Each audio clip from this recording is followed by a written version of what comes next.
안녕하세요. 반갑습니다. 저는 21세기의 시작과 함께 지금껏 목회자로 살고 있는 김석훈이라고 합니다. 제가 아는 사람 중에서 복음이 가장 필요하고 절실한 사람은 누구일까요? 아마 질문을 들으신 여러분도 마음에 누군가를 떠올리셨을 텐데요.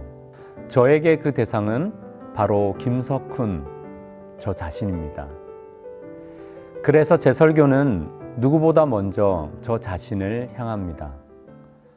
목회자로 부르심을 받아 어린아이부터 어르신까지 이웃들의 형편을 살피고 돌본다고는 하지만 그 만남은 오히려 저의 부족함을 깨닫는 시간이 됩니다.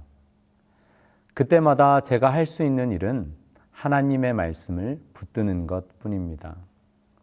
그런데 놀랍게도 그런 시간이 하나 둘 쌓이고 또 녹아들다 보면 제가 살아가는 이유, 존재의 의미를 만나게 됩니다. 삶의 의미를 찾는 과정이 결국 저를 다시 하나님 앞으로 데려다 놓는 것이죠.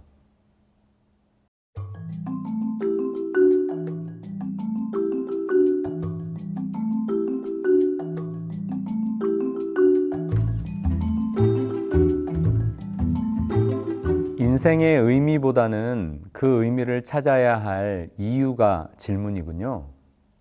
그래요. 삶은 힘겹습니다.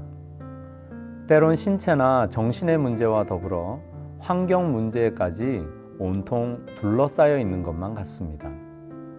이런 삶의 문제들을 헤쳐가다 보면 인생의 의미를 생각하는 시간이 사치스럽게 느껴질 수도 있겠죠. 실제로 삶이 너무 고통스러워서 차라리 죽음을 반기는 시대도 있었습니다. 우리는 성경에서도 그런 고통스러운 삶의 단면에 관한 구절을 만납니다. 보라, 학대받는 자들의 눈물이로다. 그들에게 위로자가 없도다. 그러므로 나는 아직 살아있는 산 자들보다 죽은 지 오랜 죽은 자들을 더 복되다 하였으며 이 둘보다도 아직 출생하지 아니하여 해 아래에서 행하는 악한 일을 보지 못한 자가 더 복되다 하였노라. 시인 김상용의 대표적인 작품 중에 나무로 창을 내겠소가 있습니다. 자연에 묻혀 살며 삶을 관조하는 듯한 이 시는 다음과 같습니다. 나무로 창을 내겠소. 밭이 한참 가리 괭이로 파고 호미론 김을 매지요. 구름이 꼬인다 갈리 있소. 새 노래는 공으로 들으랴오. 강냉이가 있걸랑 함께와 자셔도 좋소. 왜 사냐건 웃지요. 중고등학교 시절 이 시의 마지막 구절은 친구들 사이에서 푸념 섞인 가벼운 답변처럼 회자되곤 했습니다. 야, 너 왜 사냐? 라고 하면 이 편에선 그냥 웃지요 라고 답하는 식입니다. 왜 사냐건 웃지요가 의미하는 바는 몇 가지로 해석이 가능할 것입니다. 굳이 답할 필요가 없다는 뜻일 수도 있고 말로 다 설명할 수는 없다는 뜻일 수도 있으며 그냥 스스로 만족하며 산다는 뜻으로 볼 수도 있습니다.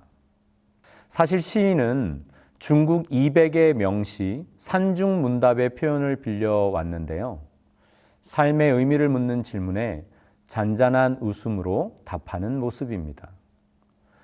이것은 삶에 대한 깊은 성찰에서 우러나오는 초월과 달관의 경지를 함축적으로 보여주는 시적 표현의 백미라 할 수 있습니다. 그런데 종종 이런 초연한 태도가 못마땅한지 어깃장을 놓는 분들도 있더라고요. 아, 그러니까 왜 웃냐고 라는 거죠. 정말 그 이유가 궁금한가 봅니다. 러시아의 사실주의 문학의 대가로 불리는 레프 니콜라예비치 톨스토이는 내가 무엇이고 왜 여기에 있는지 모른다면 삶은 불가능하다라고 말합니다. 인생의 의미를 찾지 못하면 삶이 불가능하다는 이 말은 결국 인생의 의미가 삶을 가능하게 만든다는 뜻이겠죠. 톨스토이는 보다 행복한 삶, 보다 희망찬 삶을 위해 인생의 의미를 찾아야 한다고 믿었던 것 같습니다. 홀로코스트의 유태인 생존자로서 로고테라피를 창시한 빅토르 에밀 프랭클은 인간은 단순히 유전과 환경의 산물이 아니며 스스로 결정하고 자기 삶에 책임을 질 수 있는 능력을 지니고 있다. 그러므로 누구든지 어떤 상황에서도 의미를 찾을 수 있고 그 찾는 방법은 교육과 수련을 통해 배워 익힐 수 있다라고 말합니다. 또한 인간의 주된 동기는 프로이트가 주장하는 쾌락이나 애들러가 주장하는 권력이 아니라 삶의 고유한 의미와 목적을 찾는 것인데 이는 각 개인에게 달려 있다고 주장합니다. 개인이 세상에 무엇을 제공할 수 있는지, 어떻게 사회에 기여할 수 있는지에 집중하도록 장려하는 것이죠. 프랭클은 자신의 경험을 바탕으로 엄청난 고통 속에서도 개인은 삶의 의미를 찾을 수 있다고 믿었습니다. 그는 다른 사람들이 고통에 대처할 수 있도록 돕는 데서 삶의 의미와 목적을 찾았습니다. 관련해서 잘 알려진 에밀리 디킨슨의 내가 만일이라는 시는 헛됨으로 점철된 인생길에 진정한 삶의 의미와 가치가 무엇인지 일깨웁니다. 내가 만일 한 사람의 가슴앓이를 멈추게 할 수 있다면 나 헛되이 사는 것은 아니리.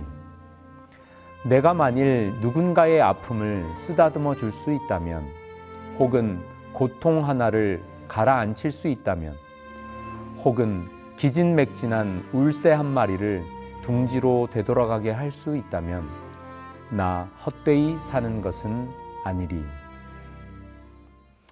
많은 사람이 뭘 하며 살지? 그건 어떻게 하지에 집중합니다.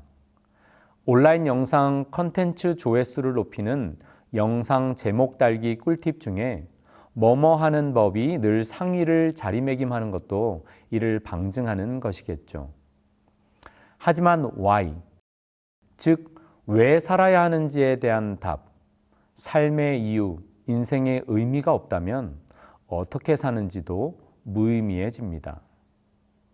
미국 작가이자 비즈니스 리더십 강사인 사이먼 시넥은 How Great Leaders Inspire Action이라는 제목의 TED 강연에서 애플사의 성공 전략의 핵심을 골든 서클로 간략하게 설명합니다. 일반 회사는 What, 무슨 일을 할 것인가에서 시작하여 How, 그 일을 어떻게 하는가를 거쳐서 Why, 왜 우리는 이 일을 하는가로 진행하지만 그들은 정반대라는 것이죠. 회사의 성공 경영 전략에서도 그러한데 우리 삶의 이유는 얼마나 더 중요할까요?